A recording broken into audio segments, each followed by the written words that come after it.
So Viraj, so I think I met Viraj back in 2017, 2018 in India when I was based out there at the Golf Zone Ledbetter Academy in Pune. He was working with a lot of Indian professionals and they were doing really well.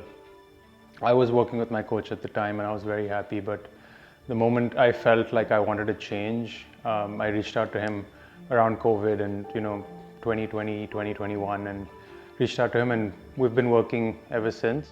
I mean, during COVID, obviously everything was pretty dire. The world's largest COVID-19 lockdown is now in effect for India's more than 1.3 billion people. During those 2 years with on and off lockdowns, the pandemic affected everybody, and in particular it affected a lot of, athletes. And Viraj wasn't immune to that kind of downturn. So when he started coming back, his form wasn't great. And whenever you deal with players of that caliber, it's so easy for their confidence to just plummet. And all it takes is just one thing, and everything just plummets down to the bottom. So, when he reached out again, I think it was in like 2022. We started to develop a swing that was a bit more freewheeling, and I thought it might have taken like a little bit longer to do. But in 2022, he really took on to some of the changes that we had made, and he just started snowballing.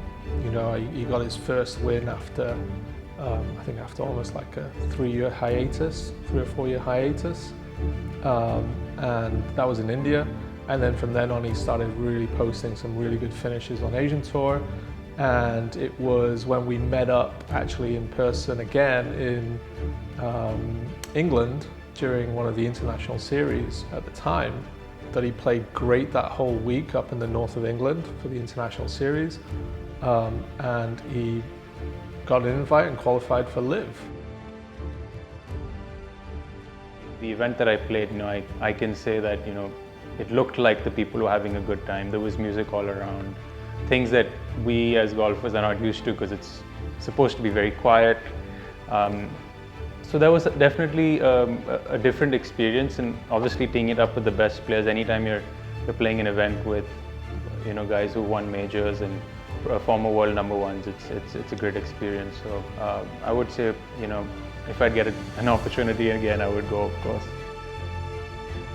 Yeah, so Viraj obviously had his back injury, and he's on medical exemption on the Asian Tour at the minute, and that was kind of like a tough pill for him to swallow because he was playing so good, he was playing really well, posting really great finishes, and then just out of the blue, his back started giving him a lot of trouble.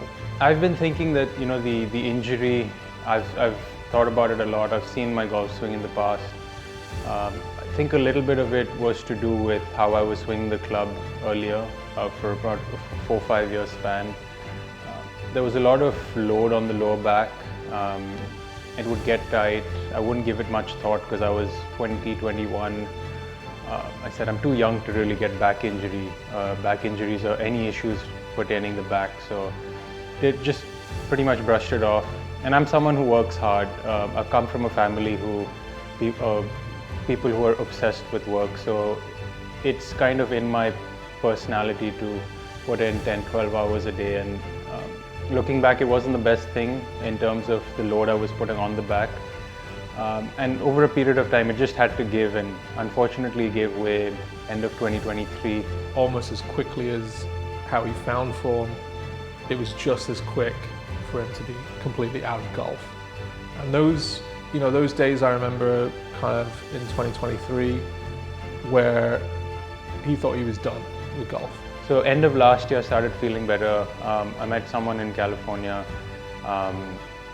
who really was able to get to the root of things and give me enough relief for me to think that I could come back to golf and play, and just tweaking the schedule, the routine and the schedule through practice, through playing, and kind of seeing, okay, we need to add a couple of things here and there. I'm never going to say it's, it looks like it's a one-man sport when you play it by yourself on the golf course, but there are so many people who are instrumental in actually putting in their performance when you're playing. And I wouldn't be here, I wouldn't be coming here and practicing and getting ready for my tour if it weren't for the people, my family, who actually pushed me every day. And in April, he went back into competitive play on the domestic tour in India, and he won his first event at his first comeback, which was amazing. So we're really looking forward to seeing what the next kind of 3 to 5 years holds for Viraj, if he can kind of keep healthy and stay on that track.